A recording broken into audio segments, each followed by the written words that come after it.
ये वीडियो जबलपुर के बरगी डैम में हुए हादसे के कुछ मिनट पहले का है। यहाँ सभी यात्री सुरक्षित बैठे हुए नजर आ रहे हैं। साथ ही दिल्ली निवासी मरीना की गोद में उनके 4 साल का बेटा बैठा हुआ दिखाई पड़ रहा है। यहाँ पर उनको बिल्कुल भी अंदाजा नहीं होगा कि अगले कुछ मिनट उनकी जिंदगी की आखिरी कुछ मिनटों में से होने वाली है।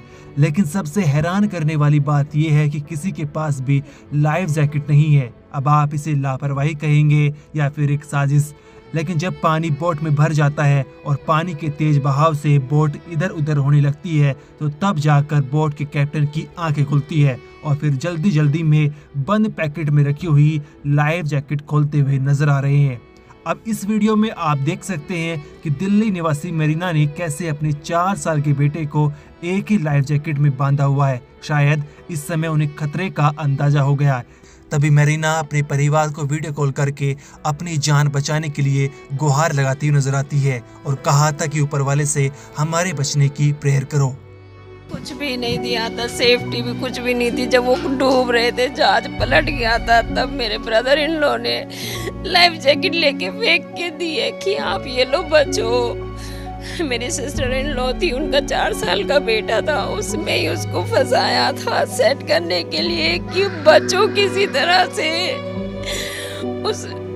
उस क्रूज वाले ने सिर्फ पैसे के लिए उसको नहीं सुनी किसी की। गांव वालों ने बोला था कि तूफान आने वाला है, मत चलाओ इसको आगे, बीच में मत लेके जाओ, लेकिन उन्होंने नहीं सुनी, किसी की नहीं सुनी। सब कुछ खत्म हो गया। मेरे परिवार से 3 लोग जा चुके हैं। मेरी मम्मी चली गई, मेरी ननद चली गई, 4 साल का बेटा चला गया। वो बहुत ज़ोर से चिल्लाने लगी। 5:30 से 6 बजे का टाइम होगा। तो मैंने पूछा क्या हो गया। उनका फ़ोन आया, वो ऐसे बोल रही है कि मुझे बचा लो, प्रेयर करो मेरे लिए, और शिप डूब रहा है। कह रहा बेटा मम्मी तो नहीं है, चली गई मम्मी, नहीं बचा। लापरवाही बिल्कुल है। और जब ये हादसा हुआ उस टाइम जो वहाँ के गांव वाले जो लोग थे उन्होंने ही सारा रस्सी फेंक के बचाया। प्रशासन की तरफ से बहुत ही लेट।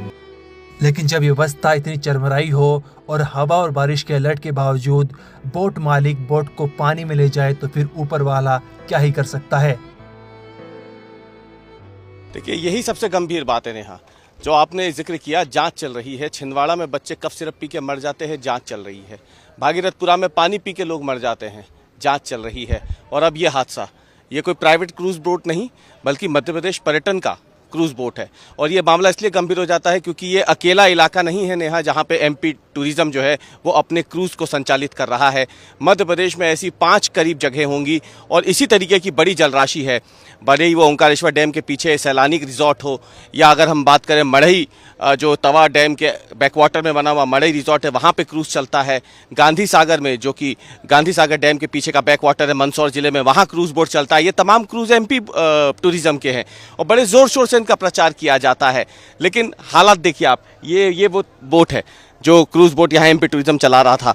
जानबूझ करके इस बोट को पानी में उतारा गया, जबकि 12:30 बजे कल दोपहर में मौसम विभाग अलर्ट जारी कर देता है कि तूफानी हवाएं चल सकती है।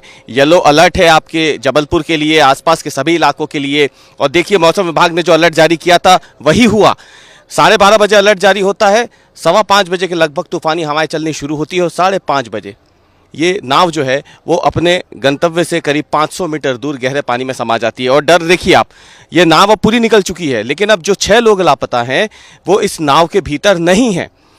जो अब तक अंदाज़ा लगाया जा रहा था कि शायद वो इसके भीतर होंगे, लेकिन अब देखिए ये इतनी बड़ी जलराशि में उन 6 लोगों को अब ढूंढने का काम शुरू हो गया है। ये एनडीआरएफ और एसडीआरएफ की टीमें जो हैं आपको दिख जाएंगी। अभी तक जो नाव के साथ में लगातार रेस्क्यू ऑपरेशन चला रही थी, अब वो टीमें आगे जो बड़ी जलराशि है इस बांध की, कई सैकड़ों वर्ग किलोमीटर में फैला हुआ ये जो पानी है, अब उस गहरे पानी में जहाँ पे कई जगहों पर पानी की गहराई 100 फीट से भी ज़्यादा है, अब वहाँ पे उन 6 लोगों को ढूंढने का काम चल रहा है। जो कि एक तरीके से देखा जाए तो एक भूसे के ढेर में सुई ढूंढने जैसा काम है। लेकिन अब क्या कर सकते हैं, क्योंकि नाव में जो अंदाज़ा लगाया जा रहा था कि शायद कुछ शव फंसे हो सकते हैं, वो नाव में तो नहीं मिले, तो कहीं ना कहीं वो इन्हीं जलराशि में भीतर गहराई में समा चुके हैं। तो ये तमाम तरीके की चीज़ें अब सामने आ रही है, लापरवाही भी सामने आई है। अब जांच की बात भले ही हो रही हो, लेकिन लोगों पे जो बीती है। और ये तमाम वो लोग हैं, देखिए, जो मध्य प्रदेश जो कि अपने टूरिज्म को बहुत ज़्यादा प्रमोट करता है। ये जो मरने वाले लोग हैं ये मध्य प्रदेश के नहीं हैं। इनमें से ज़्यादातर लोग कोई दिल्ली का है, कोई तमिलनाडु का है, कोई कहीं और का है। वो लोग यहाँ पे मारे गए हैं।